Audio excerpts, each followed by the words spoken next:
राधे राधे दोस्तों, धार्मिक ज्ञान में आप सभी का स्वागत है। आज के इस सुंदर एपिसोड के माध्यम से हम जानेंगे कि मृत व्यक्ति की कौन सी 3 चीजों का उपयोग कभी नहीं करना चाहिए। दोस्तों, गरुड़ पुराण में मृत व्यक्ति की 3 ऐसी चीजों का वर्णन है जिनका उपयोग जीवित व्यक्ति को कभी नहीं करना चाहिए। यदि आप मृत व्यक्ति की इन 3 चीजों का उपयोग करते हैं तो आपको इसके दुष्परिणाम भुगतने पड़ सकते हैं और आपको कई तरह की परेशानियों का सामना करना पड़ सकता है। इसलिए हर इंसान को इन चीजों के बारे में जरूर जानना चाहिए। भगवान श्री हरि विष्णु ने इस संबंध में गरुड़ देव जी को बहुत ही ज्ञानवर्धक जानकारी दी है। इसे सुनने से आपका ज्ञान भी बढ़ेगा। इसलिए आप इस वीडियो को पूरा जरूर देखें, क्योंकि आधा अधूरा ज्ञान आपके लिए घातक साबित हो सकता है। कहानी शुरू करने से पहले आप सभी से निवेदन है कि इस कहानी को पूरा जरूर सुने, तभी आप इस अलौकिक ज्ञान को प्राप्त कर पाएंगे। तो चलिए दोस्तों, शुरू करते हैं। एक बार की बात है, गरुड़ देव आकाश में विचरण कर रहे थे। तभी उनकी नजर पृथ्वी पर पड़ी। पृथ्वी का ऐसा विचित्र दृश्य देखकर गरुड़ देव व्याकुल हो गए और उनके मन में एक प्रश्न उत्पन्न हुआ। इस प्रश्न का उत्तर जानने के लिए गरुड़ देव भगवान विष्णु के पास जाते हैं। भगवान विष्णु वैकुंठ लोक में शेषनाग की शैया पर विराजमान थे। उनके नीले रंग के शरीर की आभा तीनों लोकों में फैली हुई थी। चारों ओर सुखद और शांतिपूर्ण वातावरण था।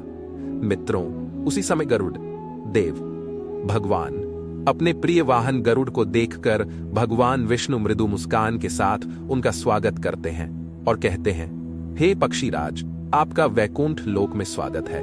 मैं आपके आगमन से अत्यंत प्रसन्न हूं। इसमें कोई संदेह नहीं है कि आपके आने का कोई विशेष उद्देश्य अवश्य होगा। गरुड़ जी भगवान को प्रणाम करते हैं और कहते हैं, हे प्रभु, आप सर्वज्ञ हैं। आप सर्वज्ञ हैं। आपकी माया इस संपूर्ण संसार में चारों ओर फैली हुई है। मेरे आने का उद्देश्य तो आपको पहले से ही पता होगा। उसके बाद भी आप उसे मेरे मुख से सुनना चाहते हैं। गरुड़ देव की यह बात सुनकर भगवान विष्णु मुस्कुराते हुए बोले, हे पक्षीराज, बिना किसी संकोच के अपने आने का उद्देश्य बताओ। मैं तुम्हारी हर समस्या का समाधान करूंगा। तब गरुड़ देव कहते हैं, हे प्रभु, यदि आप मुझसे सुनना चाहते हैं तो ठीक है, मैं आपको पूरी कथा विस्तार से सुनाता हूं।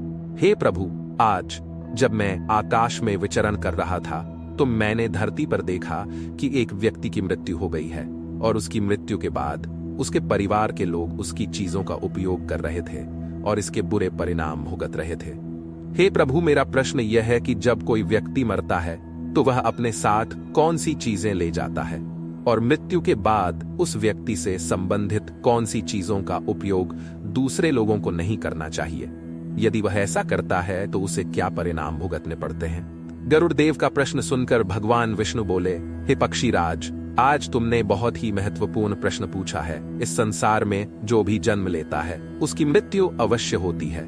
मनुष्य इस संसार में खाली हाथ जरूर आता है, लेकिन जब वह मरता है तो अपने साथ 5 चीजें ले जाता है। और यह भी सत्य है कि जीवित मनुष्य को कभी भी मृत व्यक्ति की इन 3 चीजों का प्रयोग नहीं करना चाहिए। आपके इन 2 प्रश्नों का उत्तर देने से पहले मैं आपको एक बहुत ही ज्ञानवर्धक कथा सुनाता हूं, जिसे सुनने के बाद आपको अपने सभी प्रश्नों का उत्तर मिल जाएगा। हे पक्षीराज, इस कथा को ध्यान से सुनिए, क्योंकि इसके माध्यम से मानव जीवन के गूढ़ रहस्यों का पता चलेगा। रहस्यों को समझा जा सकता है। जो कोई भी इस कथा को सुनता है उसे अद्भुत ज्ञान की प्राप्ति होती है। उसके जीवन के सभी पाप नष्ट हो जाते हैं। तब गरुड़ देव कहते हैं, हे प्रभु, आप कथा कहिए। मैं आपके मुख से अलौकिक ज्ञान से परिपूर्ण यह कथा सुनने के लिए उत्सुक हूं। तब भगवान विष्णु गरुड़ देव को कथा सुनाते हुए कहते हैं, हे पक्षीराज, द्वापर युग में सुवस्तु नामक देश में सुषेण नाम का एक दरिद्र ब्राह्मण रहता था। वह बहुत ही गुणवान और बुद्धिमान था। वह शास्त्रों में पारंगत था। उसे वेद पुराणों का ज्ञान कंठस्थ था, लेकिन उन्होंने कभी अपने ज्ञान का दुरुपयोग नहीं किया। वह अपना पेट भरने के लिए शहर में जाकर भिक्षा मांगते थे और उस भिक्षा से प्राप्त भोजन पर अपना गुजारा करते थे। धीरे धीरे उनकी उम्र गुजरने लगी और वह बूढ़े होने लगे। तब एक दिन ब्राह्मण सुषेण ने दंडकारण्य वन में जाकर तपस्या करने का निर्णय लिया। वह तपस्या करने के लिए वन की ओर चल पड़ा। ब्राह्मण सुषेण जिस वन में प्रवेश करता है वह बहुत ही भयानक और डरावना था, जिसके बारे में लोग दूर दूर तक बातें करते थे। बहुत कम लोग इस वन में प्रवेश करने का साहस कर पाते थे, क्योंकि वहां का वातावरण भय से भरा हुआ था।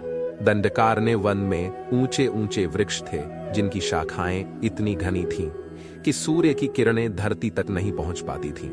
इस वन के विशाल वृक्षों की जड़ों ने पूरे वन को रस्सी से बांध रखा था। यह वन ऐसे वृक्षों से भरा पड़ा था जो किसी को भी अपने नीचे कुचल। इस भयानक वन में बरगद और पीपल जैसे वृक्ष भी थे, जिनके पास से गुजरने पर लोगों के रोंगटे खड़े हो जाते थे। इन वृक्षों की शाखाएं जमीन के अंदर थीं। इस जंगल में काले पंखों वाले बड़े बड़े पक्षी दिन में भी घूमते थे, जिनकी डरावनी आवाजें जंगल में गूंजती रहती थीं। जंगली जानवर हमेशा अपने शिकार की तलाश में घूमते रहते थे और उनकी आंखें अंधेरे में दीपक की तरह चमकती रहती थीं। शेर और बाघ जैसे हिंसक जानवर अपनी दहाड़ से पूरे जंगल को परेशान कर देते थे। मित्रों, आगे भगवान विष्णु कहते हैं, हे पक्षीराज, दंडकारण्य वन का संपूर्ण वातावरण बड़ा ही रहस्यमय और डरावना था, जहां हर कदम पर मौत मंडराती रहती थी। चलते चलते वह ब्राह्मण एक बहुत ही प्राचीन वृक्ष के पास पहुंचता है।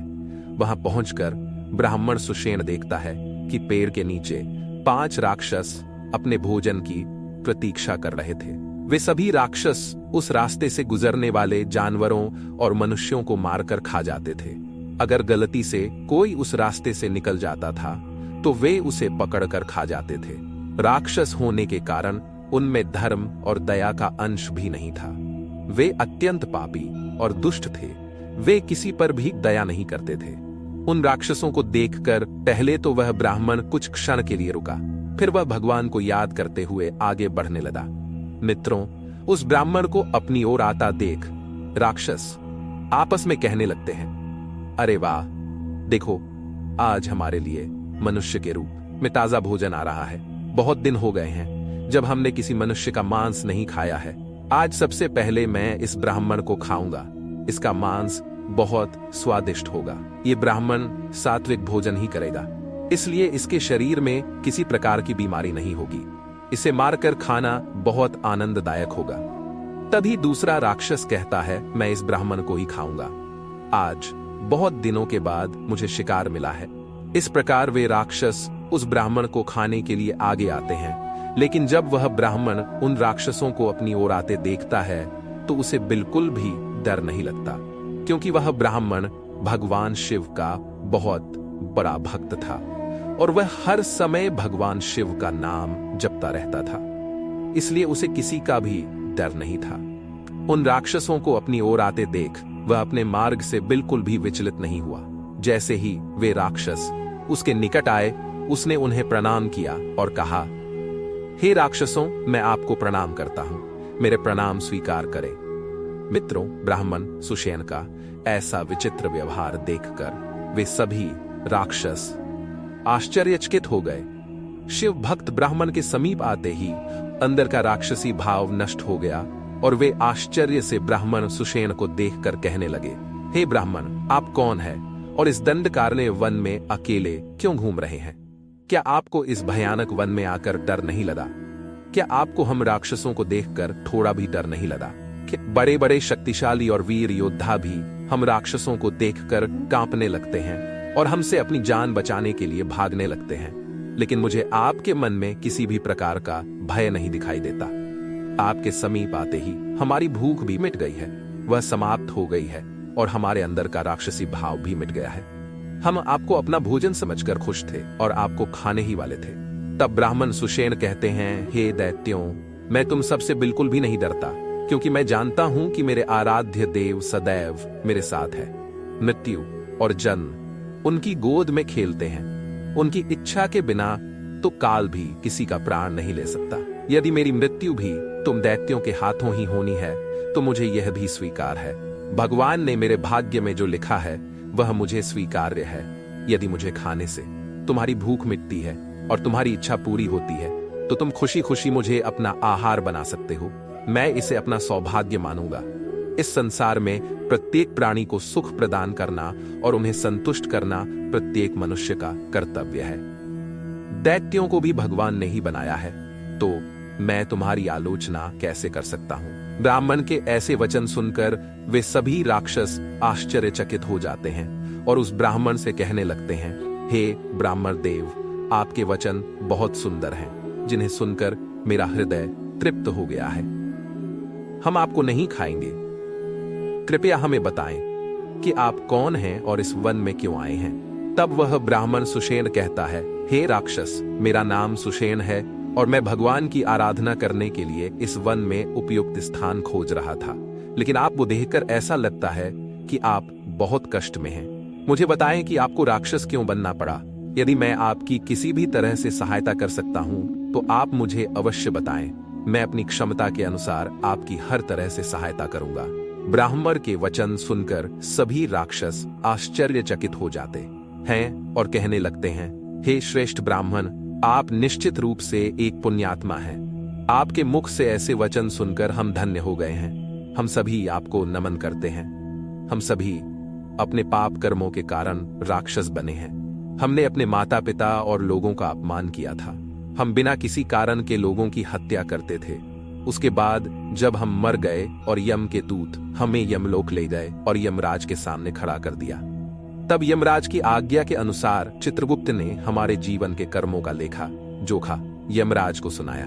तब यमराज हम सभी पर क्रोधित हो गए और उन्होंने हमें नरक में कठोर दंड दिया। उसके बाद हम सभी को इस राक्षस योनि में डाल दिया गया। हमें नहीं पता कि हमें इस राक्षस शरीर से कब मुक्ति मिलेगी।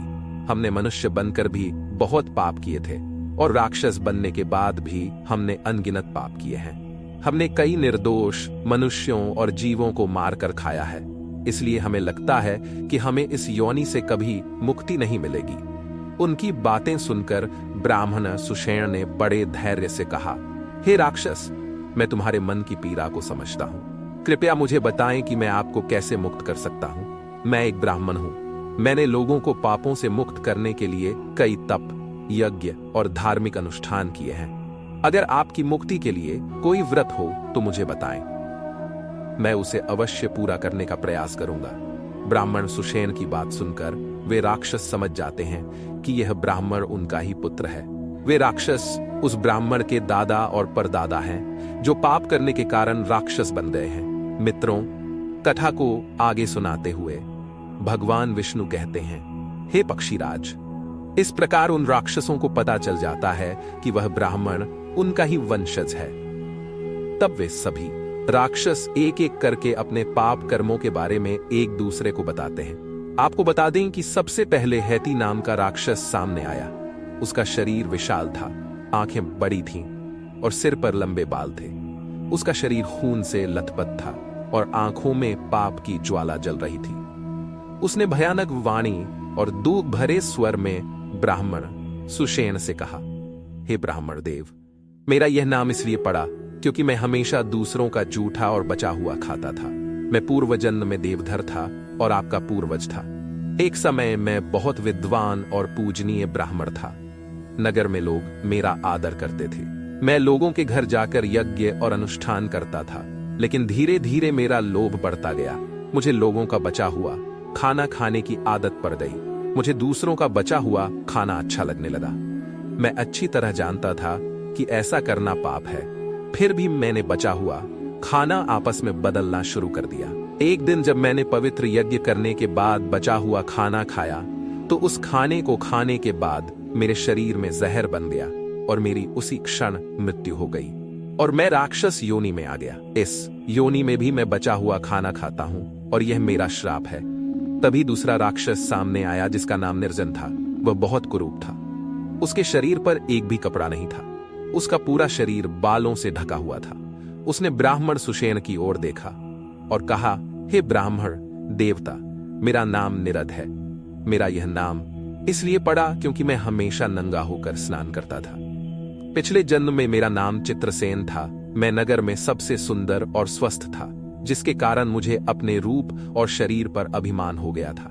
मैं नहाते समय नग्न रहने का आनंद लेता था और धर्म और समाज के नियमों का अपमान करता था। मैं इसे स्वाभाविक मानता था, लेकिन यह अधर्म था। एक दिन जब मैं नदी में नग्न होकर स्नान कर रहा था, तो जल देवता ने मुझे श्राप दिया कि मैं अपने अभिमान के कारण राक्षस योनि को प्राप्त करूंगा। मैं भी उसी नदी में डूबकर मर गया। उसी श्राप के कारण मेरा जन्म राक्षस योनि में हुआ और मेरा यह शरीर हमेशा नग्न रहेगा। तब तीसरा पिशाच, जिसका नाम निराक था, उसके शरीर पर मरे हुए लोगों के फटे हुए कपड़े लिपटे हुए थे। उसकी आवाज में बहुत पीड़ा थी। उसने कहा, हे ब्राह्मण देवता, मैं इस योनि में इसलिए हूं क्योंकि मैं हमेशा मरे हुए लोगों के कपड़े चुराता था। जब भी कोई व्यक्ति मर जाता था और उसका अंतिम संस्कार किया जाता था, तो मैं उसकी चिता पर जाता और उसके कपड़े चुरा लेता, जिसके कारण मुझे इस राक्षस योनि में जन्म लेना पड़ा। पिछले जन्म में मेरा नाम देवदत्त था। मैं आपके पूर्वजों में से एक था और कुलीन ब्राह्मण कुल से था। लेकिन धीरे धीरे मेरे मन में लालच बढ़ता गया और मैं श्मशान घाट पर जाकर मृतकों के कपड़े चुराने लगा। और जो कपड़े मुझे पसंद थे, मैं उन्हें खुद पहन लेता था। मरे हुए लोगों के कपड़े पहनकर मुझे खुशी महसूस होती थी। मेरे इस पाप कर्म को देखकर एक सन्यासी महात्मा ने मुझे श्राप दिया कि जिस श्मशान भूमि से मैं कपड़े चुराता हूं, उसी में मेरी मृत्यु होगी और मरने के बाद मैं राक्षस बन जाऊंगा और हमेशा मरे हुए।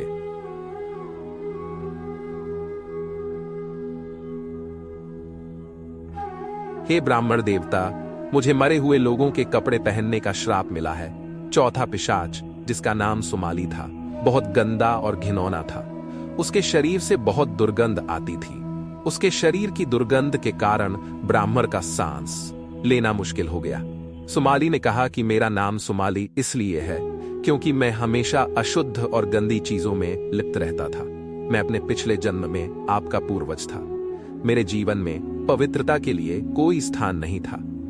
ब्राह्मण होते हुए भी मैंने अशुद्ध जीवन जिया।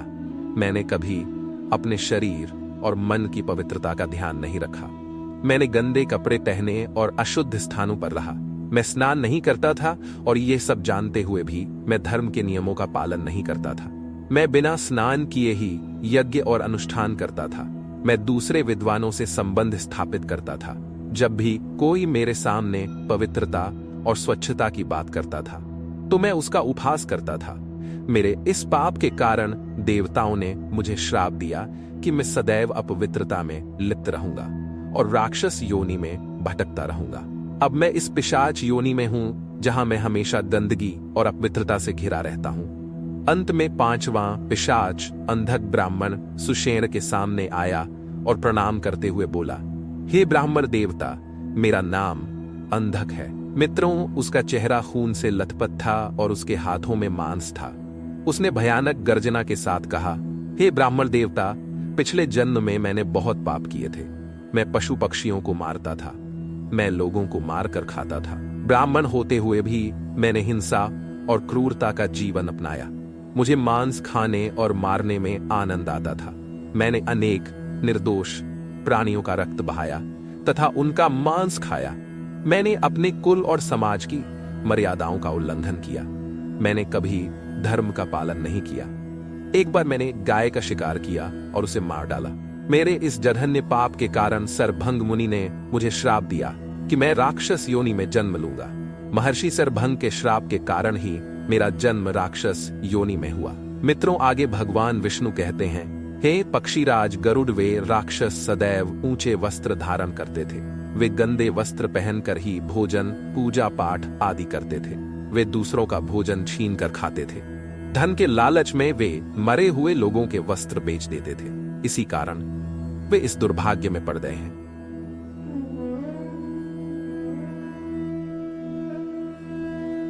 कारण उन्हें पाप का भागीदार बनना पड़ा।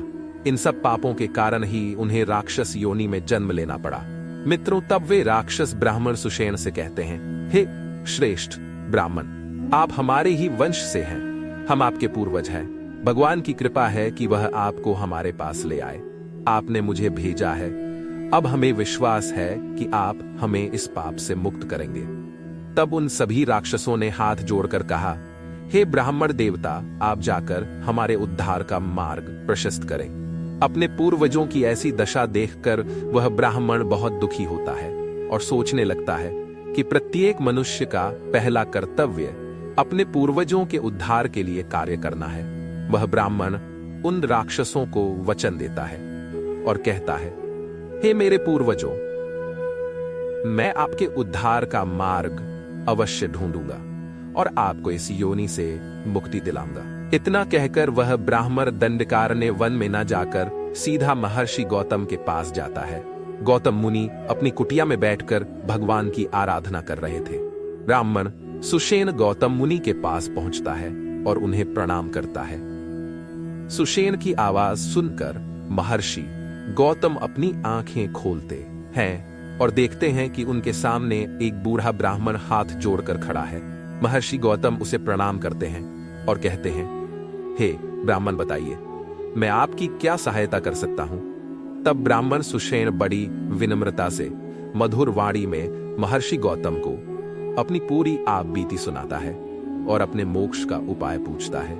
सुषेण के मुख से पूरी कहानी सुनने के बाद महर्षि गौतम उस ब्राह्मण के पितरों के मोक्ष के लिए किए जाने वाले तर्पण, श्राद्ध, पिंडदान, गौदान, ब्राह्मण भोजन, चांदी दान, धूप, दीप दान आदि कर्मों के बारे में बताते हैं। तब ब्राह्मण सुषेण महर्षि गौतम को प्रणाम करता है और कृतज्ञता व्यक्त करते हुए वापस आ जाता है और पवित्र गंगा नदी के तट पर जाकर अपने पितरों के लिए वे सभी कार्य करता है जो महर्षि गौतम वह सबसे पहले गंगा नदी के पवित्र जल से तर्पण करता है। फिर नदी के किनारे बैठकर पिंडदान करता है और उसके बाद जो भी उससे बन पड़ता है उसके अनुसार दान पुण्य करता है और घर आकर ब्राह्मणों को भोजन कराता है और उन्हें गाय दान करता है। उसके इन कार्यों से भगवान बहुत प्रसन्न हुए और उसके पूर्वजों को राक्षस योनि से मुक्त कर दिया। वे सभी राक्षस ब्राह्मण सुषेण के प्रति अपना आभार प्रकट करते हैं और देवलोक की ओर प्रस्थान करते हैं। मित्रों, इस प्रकार उस ब्राह्मण द्वारा तर्पण और दान उन चीजों के प्रति उस मृत व्यक्ति के लगाव के कारण वह मरने के बाद भी उन चीजों से जुड़ा रहता है।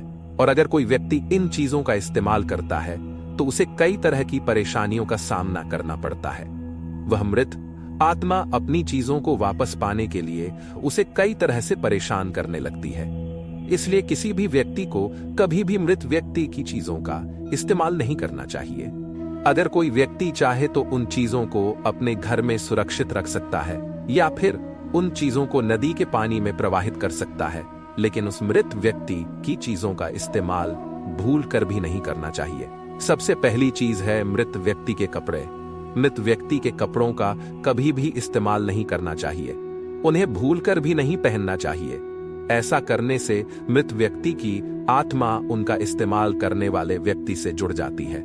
मृत व्यक्ति की नकारात्मक ऊर्जा उस व्यक्ति को परेशान करने लगती है। जो व्यक्ति मृत व्यक्ति के वस्त्रों का प्रयोग करता है उसका मानसिक और शारीरिक स्वास्थ्य प्रभावित होता है। शारीरिक संतुलन धीरे धीरे कमजोर होने लगता है और वह अनेक प्रकार की बीमारियों से ग्रसित हो जाता है।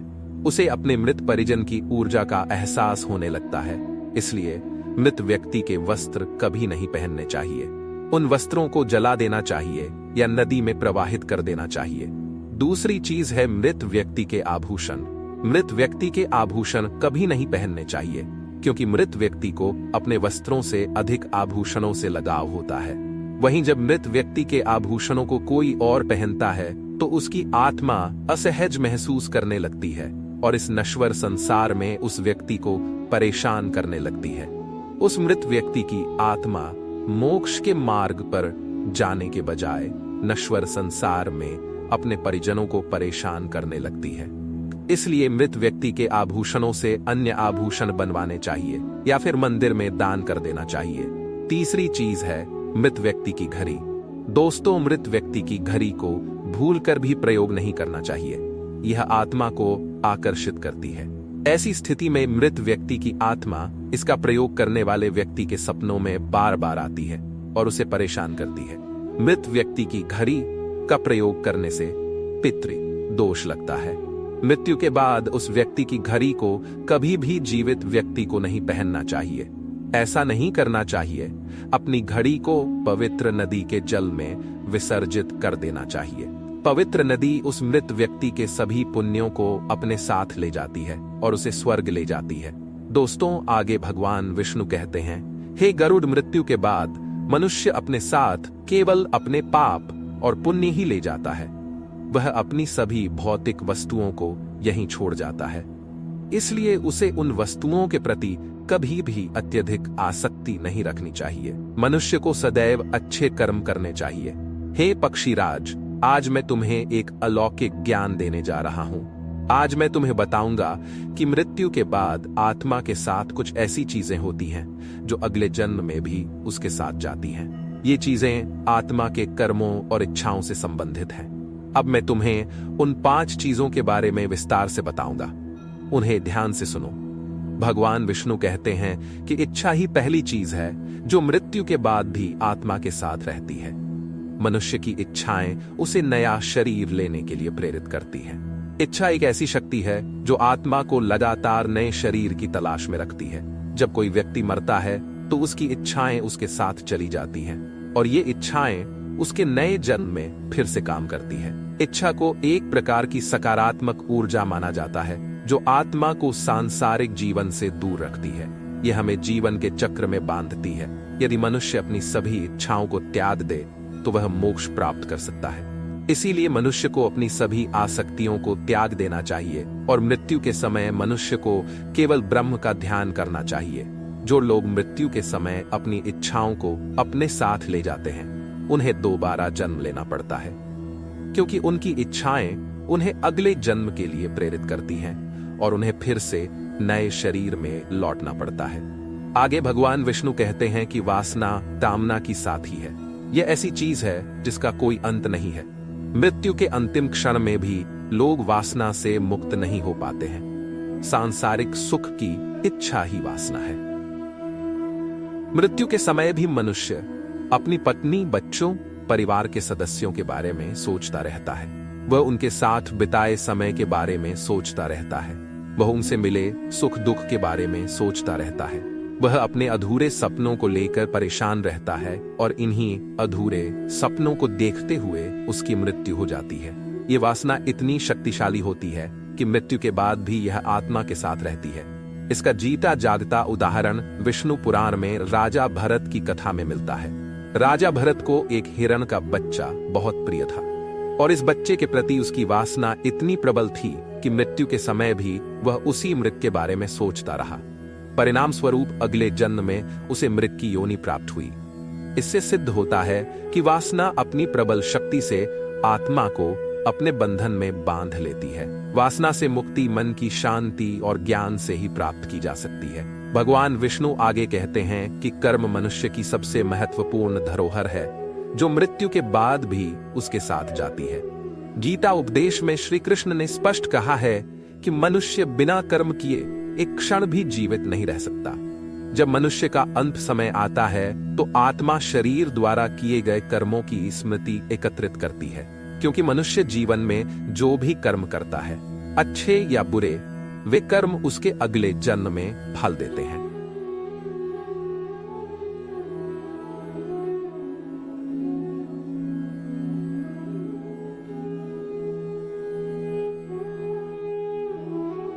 कर्म किए हैं तो उसे परलोक में सुख शांति मिलती है और अगले जन्म में भी उसे समृद्धि प्राप्त होती है, जबकि यदि उसने बुरे कर्म किए हैं तो उसे नरक में कष्टदायक जीवन मिलता है। यही कारण है कि हमारे शास्त्रों में कर्म को बहुत महत्व दिया गया है। कर्म की गति इतनी अद्भुत है कि वह 7 जन्मों तक आत्मा का पीछा करता है। इसलिए मनुष्य को सदैव पुण्य कर्म करने का प्रयास करना चाहिए और उसे सदैव धर्म के मार्ग पर चलना चाहिए। भगवान विष्णु ने चौथी चीज के रूप में कर्ज का उल्लेख किया है। वे कहते हैं, हे गरुड़ देव, कर्ज एक ऐसी चीज है जो मृत्यु के बाद भी आत्मा का पीछा करती है। यदि कोई व्यक्ति जीवन में किसी से कर्ज लेता है और उसे चुकाए बिना मर जाता है तो वह कर्ज अगले जन्म में भी उसके साथ रहता है। यदि आप किसी से कर्ज लेते हैं तो उसे मरने से पहले चुकाना होगा, क्योंकि कर्ज जन्म जन्मांतर तक मनुष्य का पीछा नहीं करता है। जब कर्जदार कर्ज लेने के बाद मरकर यमलोक जाता है तो धर्मराज के आदेशानुसार यमदूत उसे दंड देते हैं। दोस्तों, गरुड़ पुराण में कहा गया है कि जीवन में लिए गए सभी कर्जों को मनुष्य को चुका देना चाहिए ताकि अगले जन्म में आत्मा इस बोझ से मुक्त हो सके और सभी बंधनों से मुक्त होकर नया जीवन प्राप्त कर सके।